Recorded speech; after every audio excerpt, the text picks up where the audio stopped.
Assalamualaikum warahmatullahi wabarakatuh. Selamat datang di video saya selanjutnya. Sebelumnya perkenalkan, nama saya Dedi. Teman-teman bisa manggil saya Dedi ya.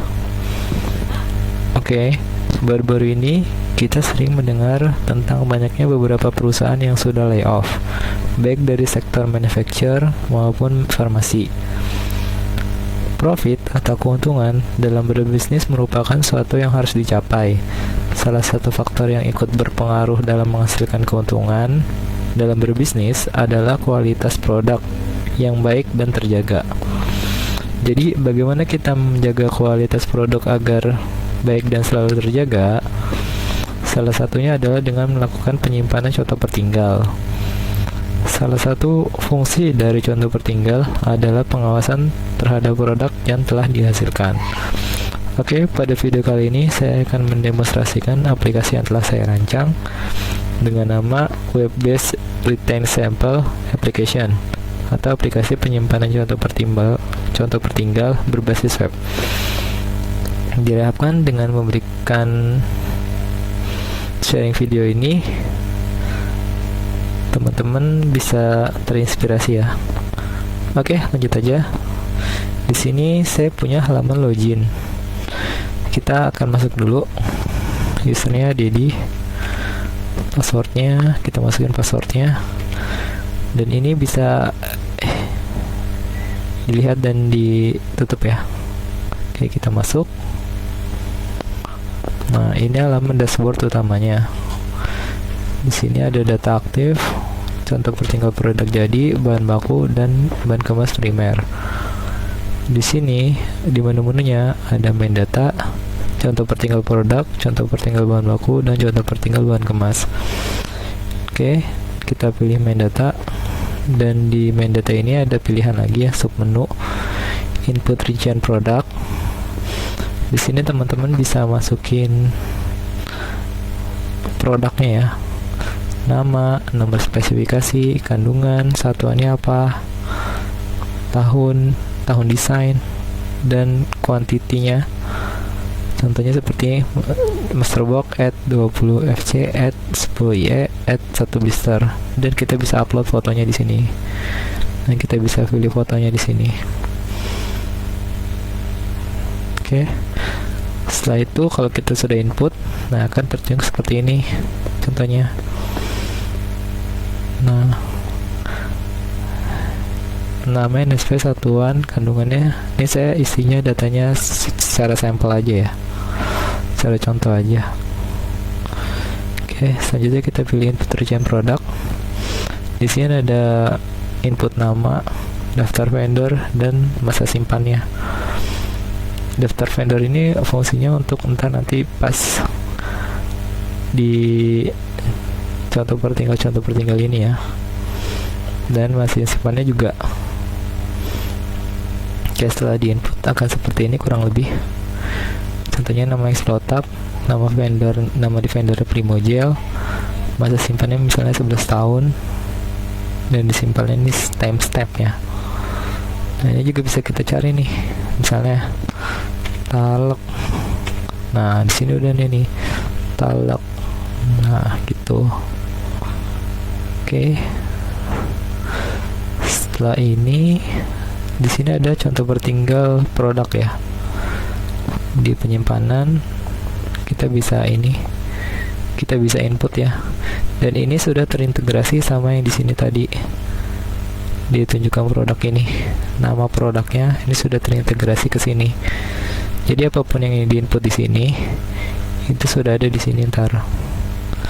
Jadi nggak usah repot-repot nulis. Kita masukin nomor batch-nya, kadaluarsa, kuantitas, jenisnya apa, normal, register, stripping, repack.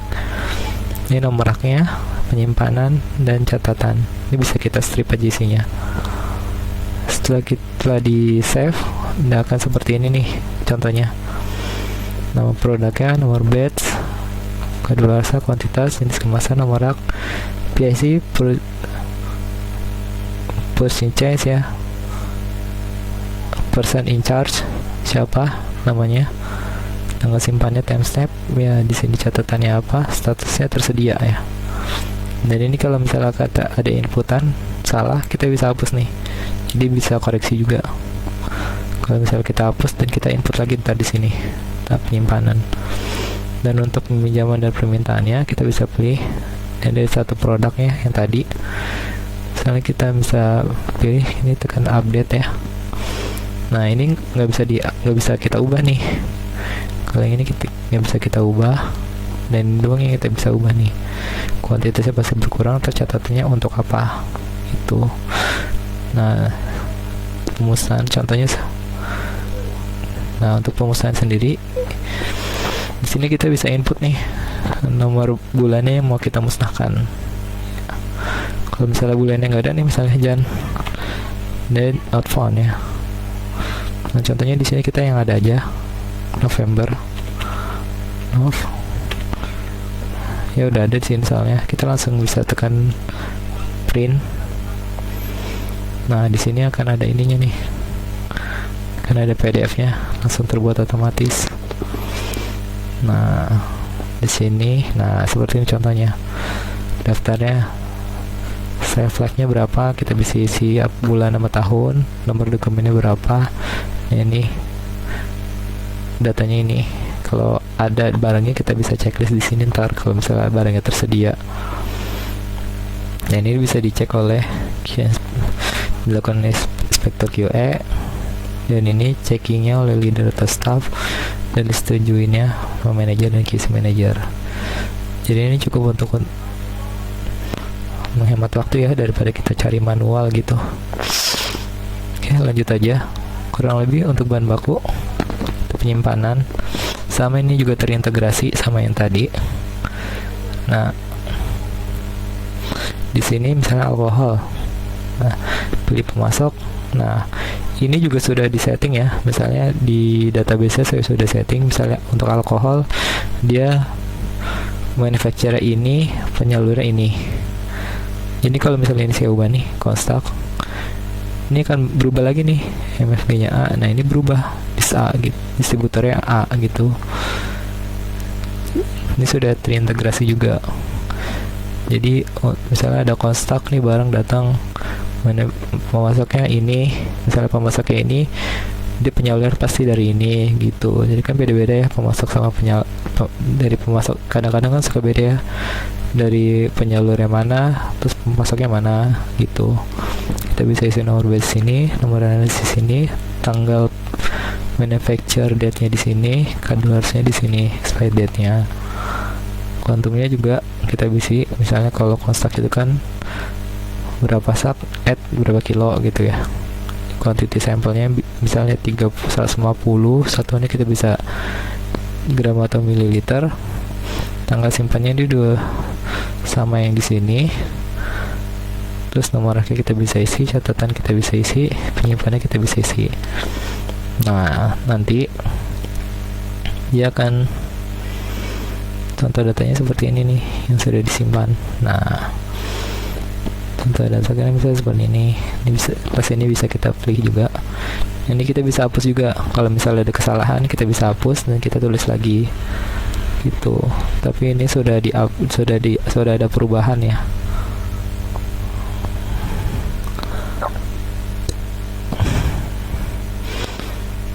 Dan kita misalnya ada permintaan untuk nomor batch, misalnya nomor batch ini ya 156002, tolong ambilin sampel dong 15, nomor CA nya 156002. Nah berarti barangnya ada di sini gitu, udah tersimpan, udah disampling gitu.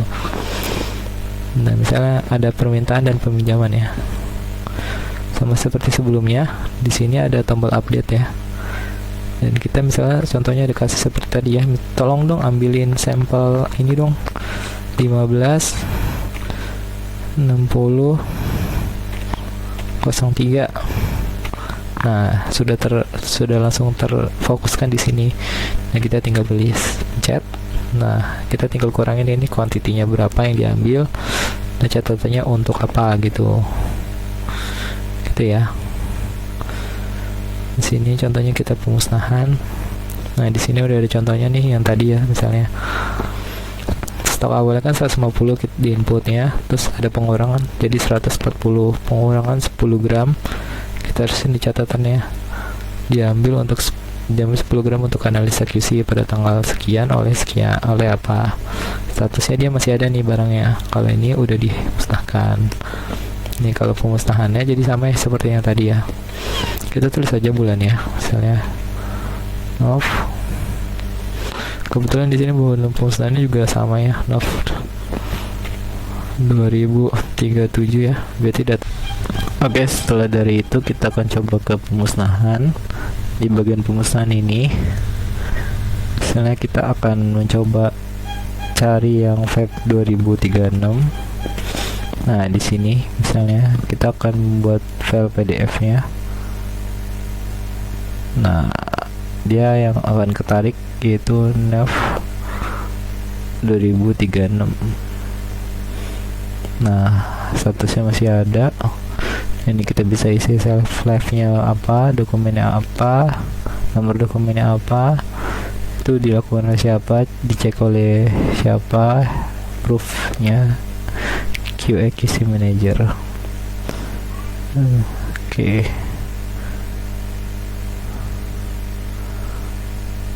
Nah, jadi kalau misalnya ini isinya harus diusahakan untuk harus lengkap ya. Misalnya Feb 2036 harus lengkap, diusahakan lengkap. Karena kalau misalnya enggak, yang akan ketarik misalnya nih kayak Nov, dan ini yang ketarik juga 2037 juga ketarik, 2035 juga ketarik gitu. Jadi diusahakan untuk ini. Dan apabila kan sudah selesai nih pemusnahannya, otomatis barangnya kan sudah nggak ada, dan statusnya akan berubah menjadi ke destroy. Di sini kita misalnya contohnya mau ubah yang Feb 2036 ini menjadi destroy ya. Kita masukkan di sini Feb 2036. Kita akan ubah statusnya menjadi destroy, kita simpan. Data berhasil diupdate dan Feb 2036-nya berubah menjadi destroy telah dimusnahkan. Oke, untuk bahan pengemas kurang lebih sama ya, seperti di raw material atau bahan baku. Di sini kita ada nama produk dan ini sudah terintegrasi juga. Jadi untuk penyalur dan pemasoknya juga udah terintegrasi. Jadi kalau penyalur A bisa BC kan, jadi kan pemasok. Jadi kan yang buat itu kan nggak harus dari yang buat A, bisa B, bisa C, kita bisa pakai ban aja. Dan penyalurnya juga nggak harus dari itu juga, bisa aja pabriknya berbeda, bisa aja pabrik penyalurnya itu beda-beda. Kita bisa nomor batch, analisis, dan segala macamnya. Kurang lebih sih untuk bahan kemas ini sama ya, akan ditunjukkan di sini, dan peminjaman permintaannya di sini, dan pengusahaannya di sini. Oke, sekian aja dari saya. Semoga bermanfaat. Assalamualaikum warahmatullahi wabarakatuh. Bye bye.